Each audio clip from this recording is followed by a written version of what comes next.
On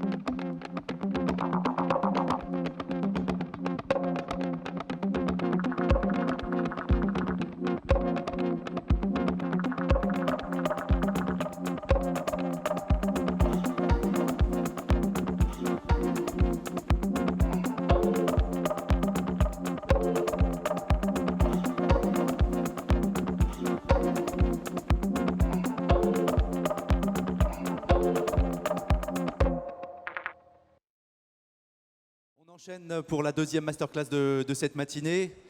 Voilà, on a cuisiné au beurre, à la crème. On va continuer avec une cuisine d'une très grande générosité aussi. On est très heureux de l'accueillir pour la première fois sur scène. C'est un cuisinier qu'on connaît bien, qui a eu la chance voilà, de nous épater dans un certain nombre de belles maisons déjà. Il se passe quelque chose à Lyon en ce moment, sans aucun doute, et il incarne parfaitement aussi cette dynamique extrêmement intéressante. Je vous demande d'accueillir très chaleureusement Maxime Laurençon de Rustic à Lyon. Allez! Salut Maxime. Bonjour. Tu vas bien? À tous. Ça va super. Bon. Très content d'être là. Donc, Eh ben, écoute, on ça est va très bien. heureux. Tu peux nous présenter ton camarade de jeu aujourd'hui? Donc Romain qui est avec moi à Rustic, mais pas non seulement, puisqu'on se connaît depuis 30 ans. Donc, 30 ans. Et t'as quel âge? 34. Ok. Du coup, Ok, vous êtes Voilà. des vieux camarades. ouais, voilà, on a fait plein de choses ensemble, on se connaît depuis très longtemps. Bon. Et j'ai eu de la chance qu'ils viennent avec moi à Rustic. Donc, Ça a l'air d'être Ouais. assez émouvant d'être ici sur scène avec son très émouvant. son vieux Moi, copain. j'ai toujours été assis en face, donc Bon. non, c'est bien. Raconte-nous un petit peu justement ton histoire, ton parcours qui t'a mené récemment à Lyon pour ouvrir ce restaurant. Ouais, un parcours. À la base, moi, je n'étais pas du tout parti pour faire de la cuisine. Je suis tombé amoureux de la cuisine en passant par la plonge. Donc job d'étudiant probablement. Non, c'était à la base, on travaillait pour gagner de l'argent. Il fallait gagner de l'argent, on a voyagé. Du coup, trouver un poste de plongeur, c'était plus simple. Donc du coup, c'est comme ça que je suis rentré dans la cuisine. C'était il y a 12 ans. Et du coup, au bout d'un moment, la cuisine est devenue trop importante pour moi. Et j'ai décidé de rentrer en France pour apprendre. Et du coup, j'ai eu de la chance d'avoir plein de chefs hyper généreux et talentueux qui m'ont formé au cours de toutes ces années. Donc voilà, en 2016, j'ai eu la chance que Madame Loiseau me donne les rênes de l'Oiseau Rive Gauche. Tout à fait.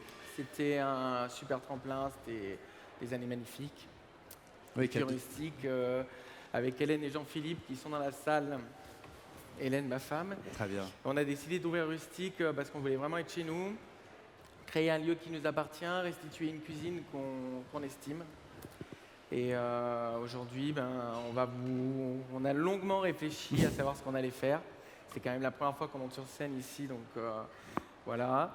Et puis en fait, on voulait faire plein de plats. Puis en fait, on s'est dit non, on veut vraiment restituer ce qu'est la cuisine paysanne contemporaine, cette générosité aujourd'hui, cette fraîcheur, cette végétalité. Du coup, on a choisi de faire un plat, mais qui représente 5 assiettes. Très bien. Donc, Voilà. qu'est-ce que tu as envie de nous montrer justement? Puisque s'il faut essayer de comprendre ce qu'est Rustic, il y a ses racines effectivement paysannes, comme tu dis, d'un terroir effectivement où la nature elle est omniprésente, l'Auvergne qui compte énormément pour toi. À Rustic, ce qu'on voulait vraiment aujourd'hui, c'était restituer l'histoire du terroir paysan de Rhône-Alpes-Auvergne. Ok. En Rhône-Alpes-Auvergne, on a un terroir qui est très fort. On a une grosse richesse au niveau de l'agriculture. Et aujourd'hui, ce que j'avais envie de restituer chez moi, c'était la manière dont j'ai été éduqué, la manière dont j'ai grandi. Et du coup, cette cuisine paysanne qui, moi, me touche beaucoup, ces produits qui sont souvent décriés ou dévalorisés, qui font partie de notre ADN, qui font partie de notre éducation. Et aujourd'hui, ce qu'on veut faire à Rustic, c'est les remettre en avant avec plus de légèreté, un côté plus contemporain, mais toujours garder l'essence de cette cuisine, cette générosité, cette âme qui fait la magie de Et alors, ce qu'on fait. quel est le produit justement que tu as voulu? Donc aujourd'hui, on a décidé de faire un pigeon parce que j'adore le pigeon et que c'est quelque chose que je fais vraiment souvent. Et en fait, avec le pigeon, on va retrouver plusieurs choses. Et la base du plat, ça va être un pigeon au sapin. Donc, Ok. ici, on a des bourgeons de sapin qui ont été faits pendant le confinement. Donc, c'est des bourgeons qu'on n'a pas pu faire nous, que mes parents ont fait. D'accord. Parce que pendant le confinement, on était confinés à Lyon et quand les bourgeons d'épicéa sortent, c'était pendant le confinement. C'était juste, ça dure pas Donc, très longtemps. Du coup, mes effectivement. parents les ont fait récolter. On avait bien. déjà fait des sessions ensemble, donc ils les ont mis en conserve et tout pour nous. On retrouve ici du pain Douglas déshydraté, qui nous a servi à faire l'huile, qui va servir à faire, on va faire un sabayon un peu comme une béarnaise mais au sapin. Donc ça va être la première recette qu'on va faire. Ok. Et donc là, on va retrouver, voilà, avec ces deux éléments, le pain Douglas et l'épicéa, on va retrouver tout le côté agrume du sapin. Et le plat est clairement entre l'animal Et le la végétal, partie puisque le pain végétale, Douglas en plus est boisé, puissant, c'est-à-dire raisin. que. Ouais, c'est le côté résine en fait Exactement. qui est très présent. Donc voilà, ici on a des cerises qu'on a mis en conserve, pareil. C'est quelque chose que j'ai appris étant enfant, c'est quelque chose qu'on fait dans le monde paysan. Naturellement. Quand on a de l'abondance, on va conserver les choses, c'est ce qu'on fait avec le sapin, ce qu'on fait avec la cerise. Donc on va condimenter avec un peu de cerise. Voilà, une sauce barbecue au sapin, même chose qui va servir à laquer le pigeon à la fin. Voilà, c'est un plat qui est sans sauce, puisqu'on a remplacé la sauce par cette béarnaise au sapin. Ok. Donc voilà, et on va commencer tout de suite par ça en fait. Eh ben, vas-y Maxime. Donc du coup, on Donc, va faire une béarnaise, mais pas comme on le conçoit vraiment. Donc là, on a Donc vu. là, on va mettre tous les éléments. Donc là, on a mis les œufs. On va ajouter de l'huile sapin. Donc C'est c'est généreux l'huile aussi, qu'on a ça. faite Ouais. avec les branches de pain Douglas. Très bien. Ça, c'est un vinaigre de sapin. C'est le vinaigre qui se retrouve dans les bourgeons. D'accord. Donc ça, pour apporter. C'est-à-dire que le vinaigre. C'est la marinade des bourgeons. Ok. Vous qui a mettez vraiment les pris bourgeons tout le dans un sapin. vinaigre ou c'est de la fermentation lactique qui crée Non, une non, acidité. on les met au vinaigre. D'accord. Et du coup, ça a un goût qui est Tiens, hyper sève. Et du coup, on va ajouter ça, sel. On va mixer le tout. Tu peux goûter, hein. Ouais, je vais goûter. Mais je sais plus lequel c'est. Romain, c'est Romain ton prénom, n'est-ce pas? Ouais. C'était quoi là, Tu peux me mettre une goutte de ce vinaigre? Le vinaigre de sapin. T'embête pas, je vais goûter la béarnaise directement, ce sera très bien. On Ah te oui, laisse il est goûter dedans. avant cuisson? Ça? Ouais, vas-y, Ok. goûte avant cuisson. Alors attends, je vais Tu nous directement. diras si l'assaisonnement est bon.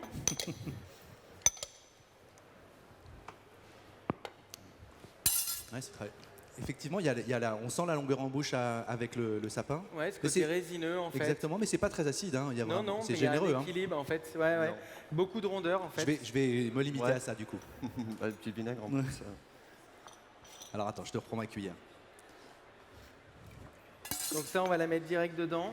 Donc en fait, tu vas la monter avec le gaz là du coup, c'est-à-dire Non, que ouais, enfin, je vais la monter, je vais la cuire au four en ah, fait. elle va cuire. Ouais, en fait, ça, on va le cuire. Ok. Oui, oui, c'est pour ça que c'est sur. Toi, tu l'as goûté cru. Ok. Normalement, ça nous est réservé à nous. Et là, du coup, on va la mettre à cuire. Ça a l'air de faire Excuse-moi, trop de vapeur, il mais, y a la petite bouteille de gaz dedans. Ah, non, il n'y a pas les cartouches encore. Ah voilà, merci. Non, non, mais ça craint rien. Non, non, T'inquiète je- pas. Donc, du coup, on commence par ça. Et on va poursuivre. Merci. On va poursuivre avec la cuisson du pigeon. Le pigeon, on va le cuire tout au long de la démo. Très bien. Donc, Parce on que va tu le parles cuire de par 5 phase. assiettes. Hein. Hein? Il y a 5 assiettes, c'est ça qui vont sortir? Ouais, bah, toutes les assiettes qui sont là, en fait, D'accord. différentes. Le pigeon, on va le cuire par plusieurs séquences. Quelque chose que j'ai toujours fait. On va le cuire par phase de 2 minutes. Voilà. Par phase ou face? Phase. Phase. De 2 minutes dans le barbecue. Et on va le laisser reposer entre chaque phase. C'est vachement important. En fait, le but, c'est que la chaleur rentre tout doucement dedans. Et qu'au lieu de le cuire et de l'agresser vraiment en le cuisant vraiment à un moment, là, on va le faire rentrer la chaleur tout doucement au fur et à mesure. Donc toi, Vraiment. tu aimes, j'imagine, le pigeon avec Saignant. avec Ouais. vraiment cette chair très très rouge, presque brune, hein, avec. Exactement. Très rouge. Là, ce qu'on fait, c'est qu'on laisse très reposer. Donc là, on va avoir une demi-heure, 3/4 d'heure pour le cuire par phase de 2 minutes avec beaucoup de repos pour qu'il se détende vraiment. Et qu'en fait, au moment de le manger, il reste saignant, mais il reste hyper tendre, hyper reposé en fait. Ouais, ouais, bien sûr, avec Et la ça, chair qui c'est s'était. détendu. En fait, moi, Ok. ce que j'aime pas, c'est quand on va retirer une viande et la manger tout de suite, elle est toute serrée, toute stressée, toute tendue, quoi. On n'aime pas la viande Et stressée. du coup, voilà. Donc là, ce qu'on va vous présenter sort une rissole. Là, en fait, on a vidé le pigeon en amont tout à l'heure. Et on a fait une farce d'abats avec tous les abats. D'accord. On avait un peu plus de un abat de pigeon, bien sûr. Donc en fait, avec ça, on a fait une rissole. Je sais pas où est la On va la caméra. voir, Ouais. t'inquiète pas. Donc ça, c'est une rissole qu'on a fait. Donc dedans, il y a une farce d'abat de pigeon Mhm. qu'on a fait avec le jus de pigeon. donc un petit peu de jus de pigeon qu'on fait, qui nous sert à monter la farce. Ok, Échalote, poivre, cœur et foie de pigeon ok. qu'on récupère. Donc ça, c'est vachement important parce que tu vas les frire, t'en fris 2 Tu peux en frire en 3? les arrosant. 1, Tu peux en frire 3? ouais, 3. Frise-en 3. Comme ça, Il a dit 3. Et tu pourras goûter. Et du coup, le but en fait aussi, le pigeon se prête vachement à ça, mais le but c'est aussi d'utiliser l'entièreté. Dans tout ce qu'on fait, il y a un côté auvergnat hein, chez moi, mais certes, mais dans tout ce qu'on fait, ça on sonne, ça bip bip. voilà. Et là on laisse reposer. Ok. Et les flammes te dérangent pas, c'est-à-dire Non, que non, ça va aller. pour le Ça pigeon. va aller, il est un peu.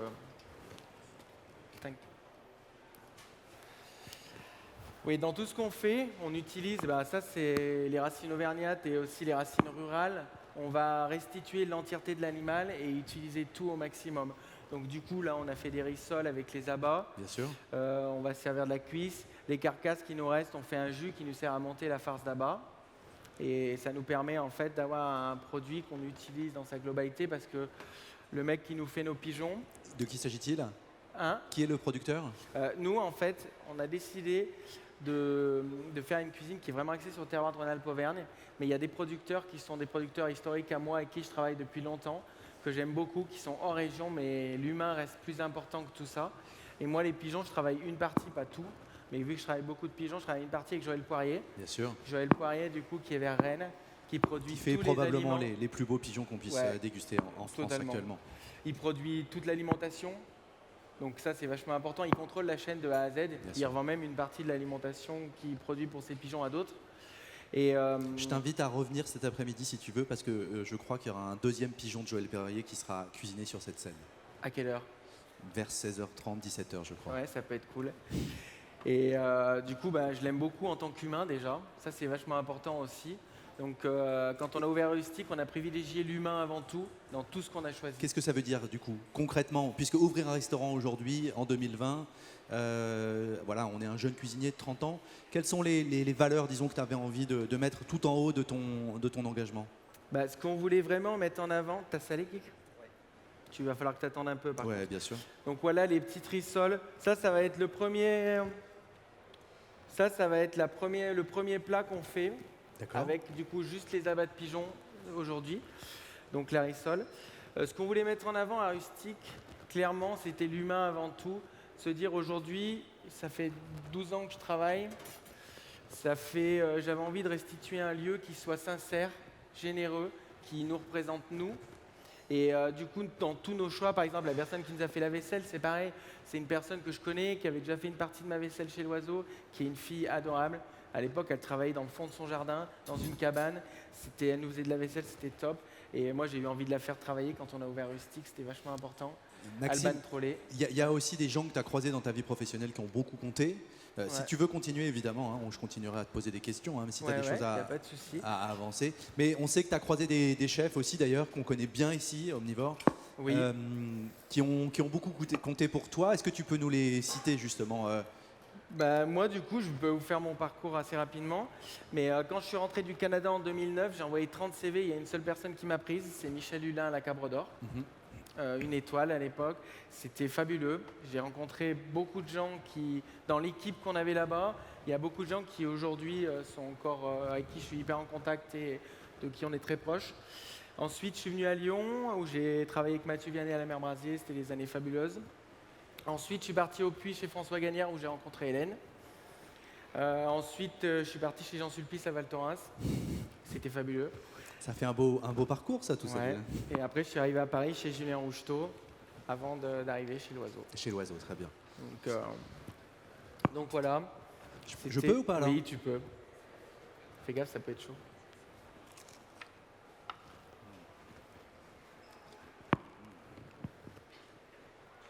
Il n'y a pas du tout l'agressivité de là-bas. On est vraiment dans un truc très généreux. Exactement, beaucoup de rondeur. On sent vraiment le côté foie, cœur, mais on reste beaucoup de douceur. Ah, c'est magnifique. Beaucoup de douceur. Ça, je pense que c'est un bon préambule pour démarrer le plat. Tu Parce- démarres avec ça? Non, non, on envoie tout en même temps. Donc c'est le client lui-même qui va devoir un petit peu Le se composer client, en fait, son le but, assiette. c'était de restituer une assiette qui soit le plat principal d'un menu, Ok. avec beaucoup de générosité, énormément d'éléments.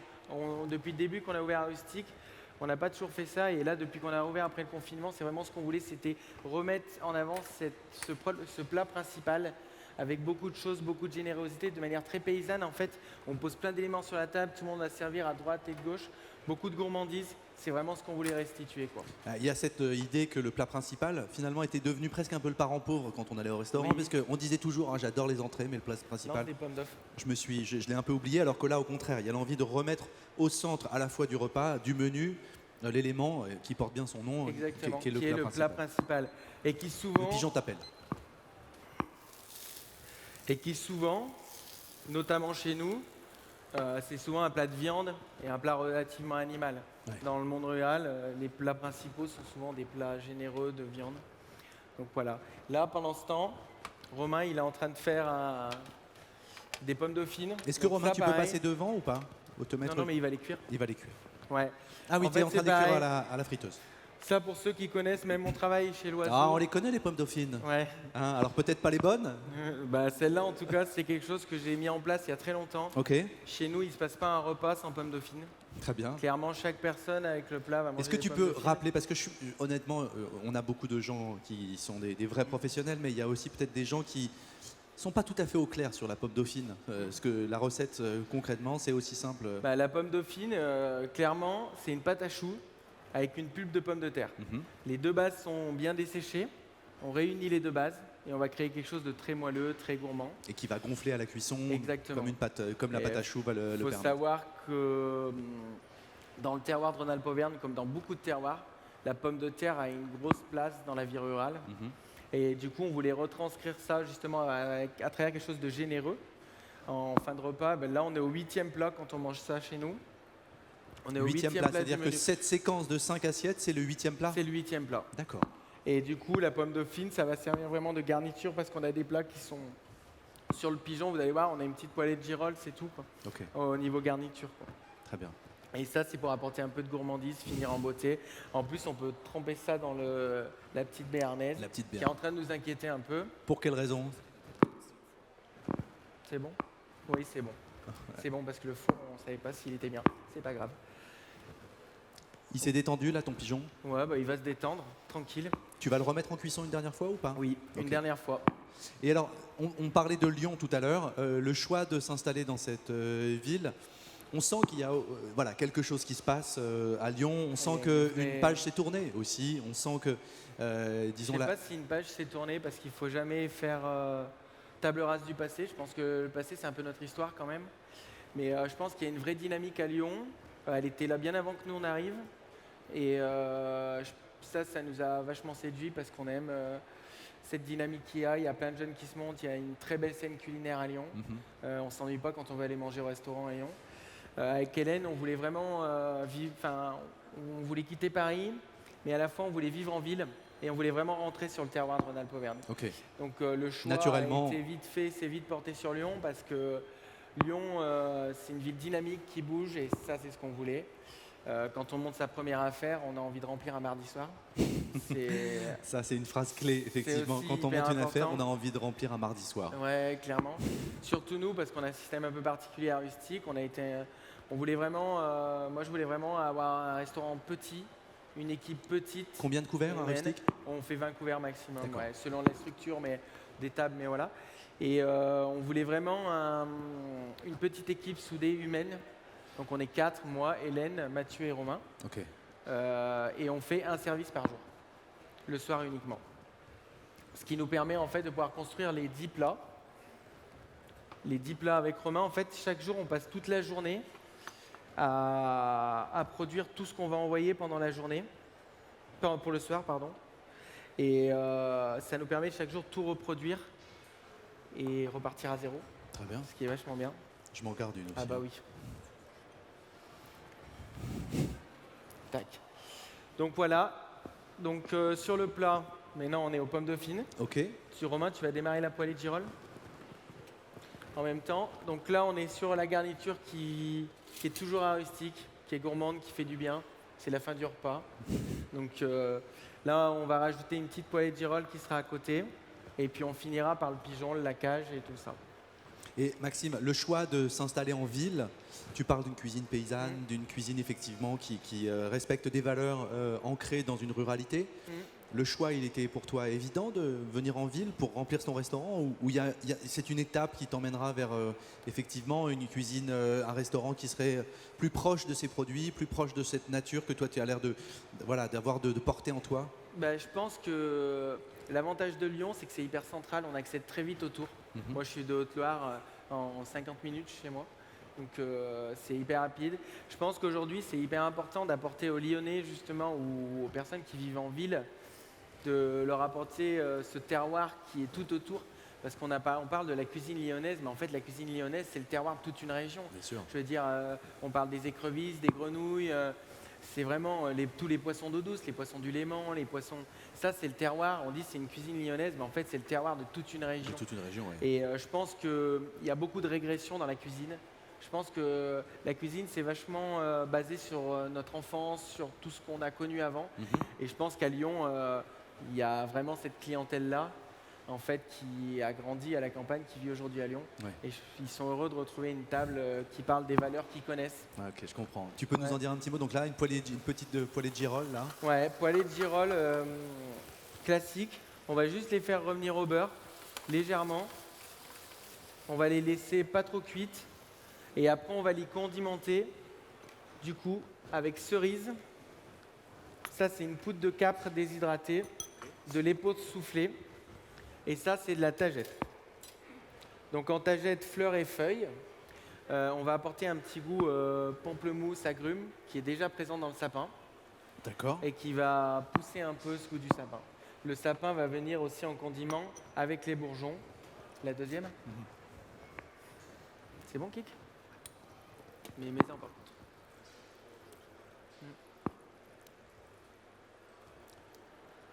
Tout va bien de ton côté? Tac, c'est bon.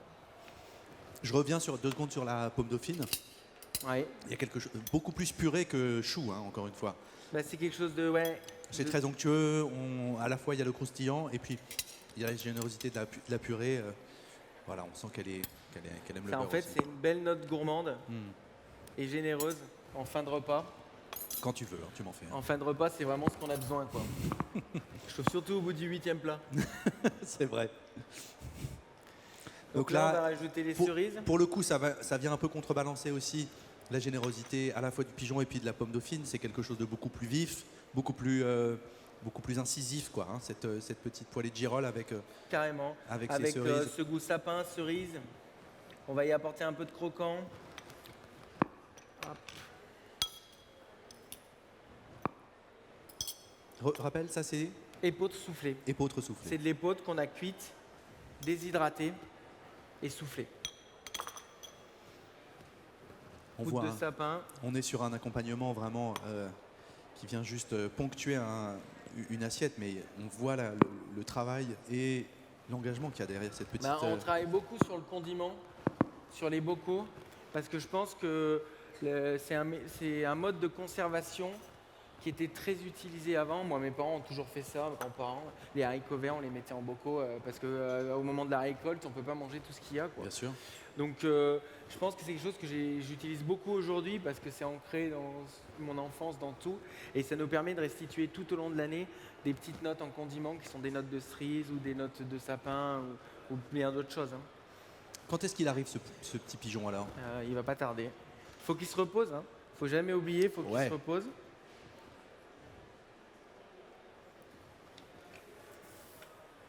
Là, on va le relaisser, mais qu'1 minute. Très bien. Et après, on va pouvoir... Donc là, du coup, on va laquer la cuisse et le filet avec une sauce barbecue qu'on a fait au vinaigre de sapin. Donc on va avoir ce liant... On va apporter un peu de sucrosité, de fumée, de gourmandise. On va te laisser goûter, tu vas nous dire ce que tu en penses.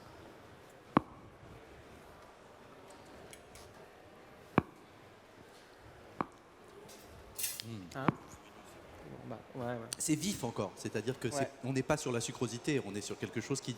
On sent que le le laquage va caraméliser, et qu'il y a quelque chose qui Exactement. va se passer, mais c'est pas le sucre qu'on retient, c'est le goût, quoi. Hein. On va y apporter une belle acidité, on va y apporter Très des bon. bonnes notes de fumée qui vont super bien marcher avec le goût justement du barbecue. Et du coup, ça va nous permettre de finir le pigeon.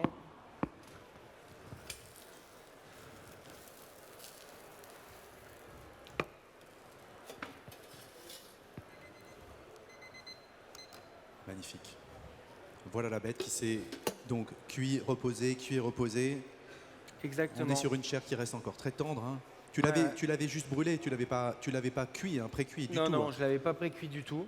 Je l'avais juste Il rôti avait- un coup Ok. pour qu'il colore, pour éviter de gagner un peu de temps parce que les Bien cuissons, sûr. en fait, le repos est vachement, vachement important. Ouais, ouais, on voit que c'est presque aussi important que la cuisson. Bah, en fait, c'est aussi c'est là où la important. cuisson se passe. En fait, finalement. de prendre son temps, vraiment de le laisser se détendre, c'est vachement important. Et on sent, hein, on sent Ouais. déjà l'odeur, C'est aromatique. la générosité de ce pigeon avec, voilà, avec du caractère. C'est des chairs qui sont. Du caractère et du végétal à la fois, puisqu'on va le balancer avec le sapin. Et le sapin va apporter vraiment cette note vraiment végétale qu'on cherche. Combien de temps encore de cuisson là-dedans? Il reste 14 minutes. Alors on les a pas du tout, hein, je vous le dis. Oui, je sais, mais ça arrivera, ça ira. Ne t'inquiète pas. Il nous reste Exactement 5 minutes 30. On est bien. Ok. Donc il y a le travail de la cuisse là, hein, qui, Exactement.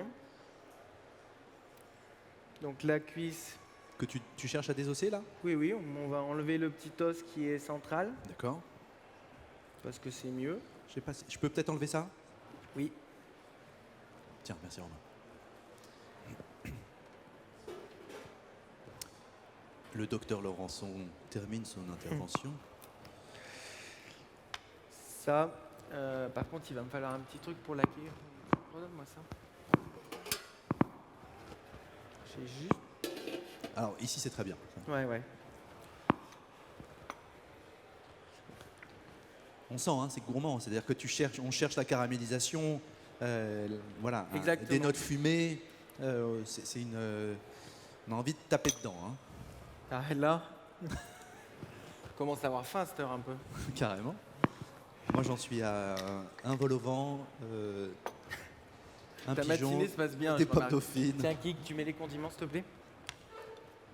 Donc le travail de la cuisse, on le voit, elle va être laquée. Mhm. Tu vas travailler comment du coup le filet? Le filet, on va le laquer, même chose. Idem. Le filet, on va le laquer, tout pareil. Donc on voit, hein, la chair rosée qui est parfaitement Ouais. cuite, hein, Mais en fait, il est la très... souplesse aussi de la On viande. voit qu'en fait, il est à l'arête, là, enfin, sur la carcasse. C'est un pigeon qui est relativement blanc, qui est pas... Nous, on a des pigeons qui sont un peu plus sanguins, avec ceux de Joël. Mais on voit qu'il est vraiment saignant et pas rosé, en fait.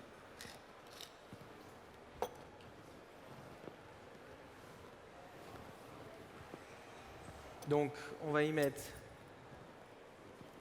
épautes.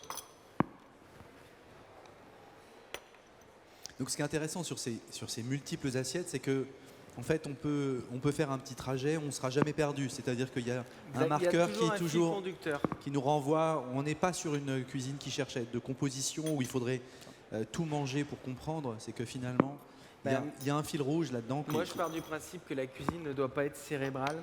Après, ça, c'est ma cuisine et c'est personnel. Mais je pense que la cuisine, ça doit toujours être ludique. C'est bon, c'est gourmand. On n'aime pas. Je pense que la cuisine, c'est ça aujourd'hui. Bah, écoute, cette cuisine-là, elle incarne aujourd'hui effectivement ce que beaucoup de cuisiniers portent aujourd'hui, sur cette scène et d'ailleurs dans plein de restaurants comme Nivore aiment un respect du produit, une saisonnalité, mais on sent qu'il y a derrière ça aussi une culture, une richesse, une profondeur dans cette cuisine, moi qui me touche beaucoup. Et cette profondeur, cette richesse, elle est uniquement liée à notre terroir, clairement. C'est notre terroir qui fait cette richesse. Est-ce que tu veux bien, on va les mettre là, on va faire une Ouais. jolie petite composition.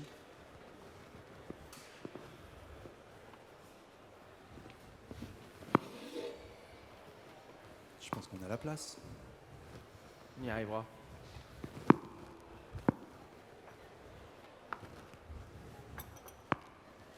cartouche le siphon. Ouais. Là, on va cartoucher notre siphon. On va espérer que dans le timing, on est bon. Espérons, on va croiser les doigts. Espérons.